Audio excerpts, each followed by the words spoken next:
성경은 살아계신 하나님의 말씀입니다. 성경은 살아계신 하나님의 말씀입니다. 오늘 우리에게 말씀하여 주옵소서. 오늘 우리에게 말씀하여 주옵소서. 우리가 말씀을 듣고 지켜 행하겠나이다. 우리가 말씀을 듣고 지켜 행하겠나이다. 우리가 그 믿음으로 오늘 함께 나눌 말씀은 에스겔서입니다. 에스겔 13장 1절부터 4절까지의 말씀을 저와 여러분이 번갈아 가면서 읽도록 하겠습니다. 여호와의 말씀이 내게 임하여 이르시되 인자야, 너는 이스라엘에 예언하는 선지자들에게 경고하여 예언하되 자기 마음대로 예언하는 자에게 말하기를 너희는 여호와의 말씀을 들으라. 주 여호와의 말씀에 본 것이 없이 자기 심령을 따라 예언하는 어리석은 선지자에게 화가 있을진저. 이스라엘아, 너희 선지자들은 황무지에 있는 여우 같으니라. 아멘. 아멘. 우리 앉으시면서 우리 안아주시면서 축복하시죠. 주님이 함께 계십니다. 주님이 함께 계십니다. 주님이 당신과 함께 계십니다. 주님이 당신과 함께 계십니다. 우리의 인생과 함께 하시고 오늘 이 자리에 우리와 함께 계시는 줄 믿습니다. 제가 얼마 전에 치과를 다녀왔습니다. 원래 치과는 좀 자주 가서 스케일링도 받고 해야 되는데 제가 몇 년 만에 갔습니다. 몇 년 만인지는 말씀드리기가 참 민망해서 몇 년 만에 갔는데요. 당연히 간단하게 치료를 받고 나올 거라 생각했는데 엑스레이를 이렇게 찍어보니까 상태가 장난이 아니었습니다. 그래서 어떤 상태인지를 의사 선생님에게 상세하게 듣는데 여기는 이렇게 해서 충치가 생겼고요. 여기는 이렇게 해서 이 부분이 떨어진 거고요. 그렇게 너무 상세하게 이야기를 해주시니까 사실 굉장히 좀 민망했습니다. 하지만 그 의사 선생님이 이렇게 상태니까 이런 상태니까 이런 치료를 받으시면 되고 이런 치료를 받으면 이렇게 될 겁니다 라고 이야기를 해주셨어요. 그 이야기를 들으니까 처음에는 막 상태가 엉망이어서 걱정이 됐었는데 좀 안심이 되었습니다. 여러분, 만약에 의사가 환자가 큰 병을 가지고 병원을 찾아왔는데 큰 병이 있습니다 라고 이야기를 하면 환자가 너무 마음이 힘들까봐, 환자가 기분이 확 나쁠까봐 큰 병이 있는데도 괜찮습니다, 문제 없습니다, 잘 될 것입니다 이렇게만 이야기를 한다면 어떻게 될까요? 당장 수술을 해야 하는 심각한 위기에 있는 환자가 찾아왔는데 수술해야 합니다 라고 이야기를 하면 그 환자가 나를 싫어할까봐 금방 좋아질 거예요 라고 이야기를 한다면 그 환자는 어떻게 될까요? 더 병이 깊어질 겁니다. 여러분, 좋은 의사, 훌륭한 의사는 정확하게 그 환자의 병을 진단하고 거기에 맞는 정확한 처방을 내려야 합니다. 그리고 환자는 그 처방을 따라가야 회복되고 새로운 변화를 경험할 수 있습니다. 근데 우리가 교회에 다니고 신앙생활을 하면서 우리의 믿음 생활도 마찬가지입니다. 우리가 말씀을 들을 때 말씀을 전하는 자는 정확하게 그 말씀을 전달해야 합니다. 그리고 그것을 듣는 이들은 그 말씀을 정확하게 기억하고 그것을 삶에서 살아내야 합니다. 그래야 회복과 하나님께서 이끌어 가시는 변화가 그 삶 가운데 경험이 되는 겁니다.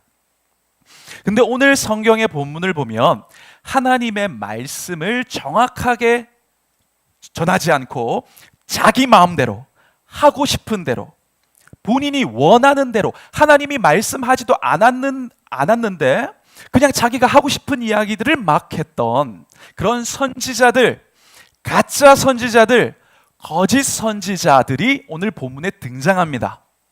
오늘 2절을 보니까 우리 교회학교 우리 친구들도 같이 한번 읽어보겠습니다. 오늘 2절 말씀입니다. 시작. 사람아, 지금 거짓 예언하고 있는 이스라엘의 예언자들을 향해 말하여라.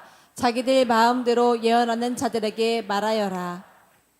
아무것도 본 것이 없이 자기 마음대로 예언하는 어리석은 예언자들에게 재앙이 내릴 것이다. 네, 당시에 이스라엘, 정확하게 말하면 유다, 이 유다의 백성들은 큰 나라, 강력한 바벨론이라는 나라에 포로로 끌려가 있었습니다. 근데 이 바벨론이라는 나라에 유다 백성들이 포로로 끌려갔던 이유는 사실 바벨론 때문이 아니었어요. 하나님을 배반하고 하나님을 떠나고 주님을 무시하며 우상을 섬기고 세상을 사랑했던 그 유다 백성들의 죄로 인하여 그들은 바벨론의 포로로 하나님의 심판으로 끌려간 것입니다. 그러니 그들은 마음을 돌이키고 회개하고 하나님을 다시 섬기기로 마음을 먹고 달라져야 했어요. 근데 그런 상황 가운데 있던 백성들을 향하여 이 선지자들, 가짜 선지자들, 거짓 선지자들은 뭐라고 이야기를 했는가? 괜찮습니다. 좋아질 겁니다. 바벨론 포로 기간 금방 끝날 겁니다. 평강이 없고 심판이 있을 것인데도 자기들 마음대로 평강이 있을 것입니다. 라고 이야기했다는 거예요. 자신들의 명예와 명성과 이익을 위하여 백성들이 듣기에만 좋아하는, 백성들이 듣기에 좋아하는 이야기들을 자기들이 예언하고 말씀을 전했습니다. 여러분, 왜 그랬을까요? 당연히 그 선지자들의, 가짜 선지자들의 욕심 때문이겠죠. 근데 한 가지 더 중요한, 그렇게 할 수밖에 없었던 이유가 무엇이었냐면 당시의 유다 백성들이 그런 이야기만 듣기를 원했어요. 내 귀에 듣기에 좋은 달콤한 말씀만 듣기를 원했던 것입니다. 참 선지자, 하나님의 말씀을 정확하게 전달하고 심판이 있을 겁니다, 회개해야 합니다, 돌아와야 됩니다, 이런 선지자들, 참 선지자들은 배척하고 핍박했습니다. 반면 잘 될 겁니다, 문제 없습니다, 금방 회복될 겁니다, 이런 달콤한 이야기만 하는 선지자들은 우대해주고 인정해주고 계속 찾았다는 거예요. 여러분, 오랫동안 이 유다 백성들, 이스라엘 백성들은 하나님을 믿었지만 달콤한 말씀만 듣기를 원하는 그들의 신앙은 사실 거름마 신앙이었습니다. 네, 여러분, 성경은 우리에게 이렇게 말씀하십니다. 너희가 어린 아이와 같은 이 거름마 신앙에만 머물지 말고 너희는 항상 자라가야 한다, 너희는 항상 성장해야 된다 라고 말씀하고 계세요. 우리 에베소서 4장 15절에 보면 이렇게 기록되어 있습니다. 머리 되신 예수 그리스도를 본받아 모든 면에서 성장하도록 하십시오. 여러분, 우리는 이 말씀처럼 날마다 예수님을 닮아가며 예수님이 살아가셨던 것처럼 살아가고 우리는 이 영혼이 성장해야 합니다. 자라가야 합니다. 우리가 나이나 교회에 다닌 기간과 상관없이 날마다 예수님을 닮아가고 우리의 말과 성품과 삶이 날마다 예수님처럼 자라가서 그 성장하는 우리를 보며 기뻐하시는 그런 하나님의 기쁨들이 되시기를 축복합니다. 그래서 오늘은 그렇다면 내가 자라나고 있는가? 어떻게 내가 그걸 평가할 것인가? 이걸 우리가 잘 평가하기 위한 질문을 함께 살펴보려고 합니다. 내가 잘 자라나고 있는가? 알고 싶다면 이렇게 질문해 보십시오. 우리 같이 한번 해볼게요. 믿음의 성장통이 있는가? 믿음의 성장통이 있는가? 우리 교회 학교 친구들만 한번 해볼게요. 믿음의 성장통이 있는가? 네, 우리 4절 말씀을 같이 한번 읽어보겠습니다. 시작. 이스라엘아, 너희 선지자들은 황무지에 있는 여우 같으니라. 네, 당시의 대부분의 이 이스라엘의 백성들은 이 여우같이 교활한 거짓 선지자들의 말만 편식을 했어요. 달콤한 말씀만 편식을 했어요. 그러니까 자라나지 않고 있었던 거죠. 왜냐하면 회개해야 된다, 돌아와야 된다, 이런 이야기를 하는 참 선지자들의 이야기는 너무 불편했어요. 너무 어려웠어요. 너무 나를 아프게 했어요. 그러니까 달콤한 말씀만 찾았습니다. 그런데 우리가 신앙생활을 하면서 꼭 기억을 해야 하는 것은 자라나는 사람에게는 성장통이 있다는 것입니다. 여러분 중에도 성장통을 겪었던 친구들이 있을 거예요. 아주 막 따끔따끔한다든지 욱신욱신한다든지, 어떤 친구는 밤에 잠을 잘 때 너무 아파서 잠을 못 자는 친구들도 있더라고요. 이 성장통 때문에. 근데 중요한 게 뭐예요? 뼈가 자라나고 근육이 늘어나려면 이 성장통을 겪는 이 과정을 거쳐야만 한다는 것입니다. 근데 우리의 영혼이 하나님 앞에서 자라나는 것도 마찬가지입니다. 우리가 예수님을 닮아갈 때는 성장통이 있습니다. 말씀을 따르고 주님을 닮아갈 때에 때로는 아픕니다. 때로는 굉장히 불편합니다. 때로는 그 자리를 피하고 싶습니다. 그런 통증들, 그런 성장통, 믿음의 성장통이 있다는 거예요. 여러분, 친구들 중에서 주말에 친구들이 워터파크 가자고 하는데 엄마가 아우 예배가 먼저야 라고 이야기하면 여러분 마음이 어때요?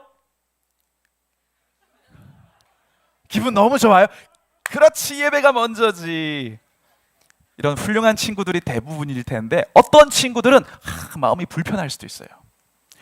저 친구 미워 죽겠는데 교회 오니까 말씀에서 원수를 사랑하래요. 마음이 어때요? 불편해요. 너무 어려워요. 하지만 어른들도 마찬가지입니다. 상황은 다르지만 모두가 마찬가지예요. 그러나 우리가 기억할 것이, 우리가 말씀대로 살아가다가 아프고 불편한 지점을 만난다면 여러분, 그 통증은 기억하십시오. 신호입니다. 내가 자라가고 있다는 신호예요. 그 통증은 증거입니다. 내가 예수님을 사랑하며 따라가고 있다는 증거라는 거예요. 여러분, 그런데 성경과 역사를 보면 이런 사람들이 있어요. 내가 지금 힘들고 어렵고 불편하지만 그래도 주님, 예, 그렇습니다. 전 주님의 말씀을 따라 살게요. 저는 진짜 하나님 자녀로 자라나는 인생을 살게요. 이렇게 고백한 사람들이 있는데, 이 사람들은 오늘 우리가 함께할 침례라는 방법을 통해서 그들의 이러한 마음을 표현했습니다. 여러분, 오늘 함께 할 때 잘 보세요. 이 침례라는 것은 원래 한자 표기로는 물에 잠기는 예식이라는 뜻인데, 원래 성경의 언어에는 밥티스마라고 해서 물에 잠그다, 물에 잠기다라는 뜻이 있습니다.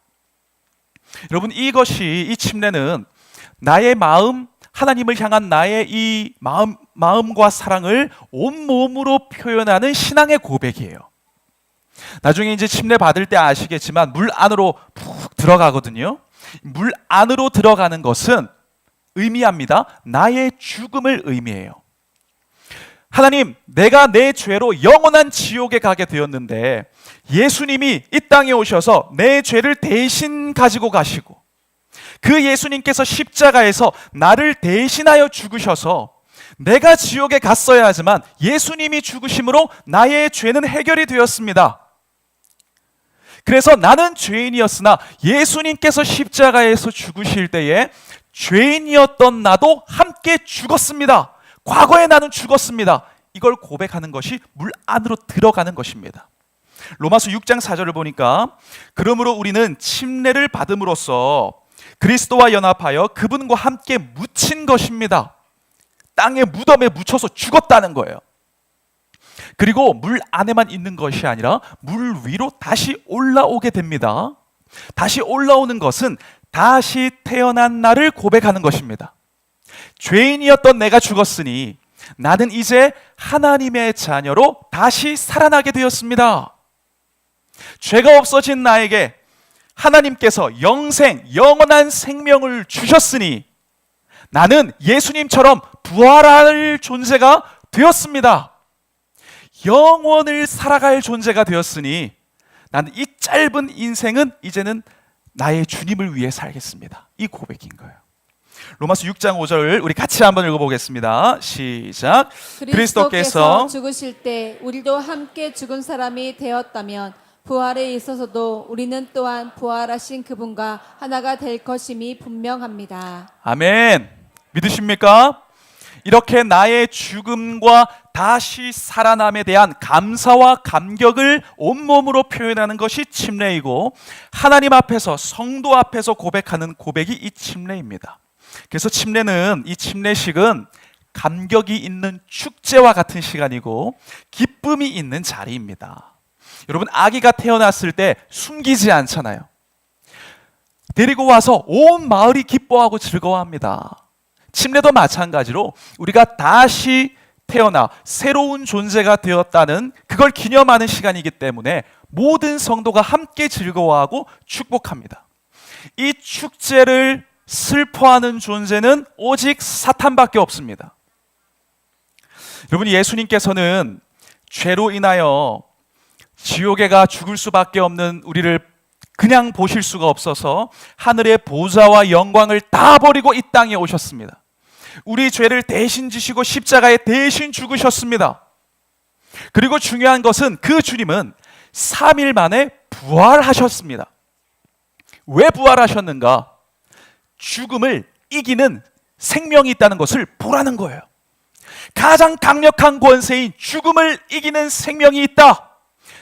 그리고 내가 이 생명을 너에게 주었으니 너는 그렇게 부활할 존재답게 살아가라 말씀하시는 것입니다. 여러분, 우리의 평생에 그러한 이 부활의 감격과 감사의 마음이 항상 충만하기를 축원합니다. 우리가 그러나 그런 마음으로 주님을 따라 살아가면 성장통이 있을 것입니다. 어렵고 피하고 싶고 외면하고 싶고 너무 아픈, 근데 그 아픔이 있을 때에 유다 백성들처럼 부담 없는 신앙, 달콤한 말씀, 나에게 아무런 영향을 주지 않는 내가 듣고 싶은 말씀만 붙잡는 신앙과 손잡지 마시고 우리가 잊지 말았으면 좋겠습니다. 때로는 아프고 때로는 힘들지만 그 성장통이 어제 우리의 작았던 껍질을 탈피하게 하고 우리를 더 자라나게 할 것입니다.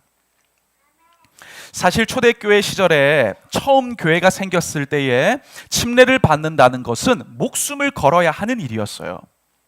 당시에는 예수님을 믿으면 다 잡아 죽였기 때문에 수많은 믿음의 선조들이 목숨 걸고 침례를 받았습니다. 그들은 주님을 향한 처음 마음을 끝 마음으로 지켜냈어요. 당시 믿음의 성도들은 그냥 활동하면 다 잡혀가고 사자밥되고 찢겨서 죽고 다 핍박을 당하니까 지하를 파고 개미굴처럼 지하에서 살면서 신앙을 지켰고 거기서 침례 신앙 고백도 했습니다. 여기가 이제 지금의 갑바도기아 그 터키 지역에 그 카타콤을 발견한 그 지역인데요. 데린구유 지역에서 발견한 것인데 이렇게 땅을 파고 살면서 다음 사진을 보시면 여기가 침례터예요. 옛날에는 당연히 조명도 없고 저기 손 잡는 것도 없었겠죠.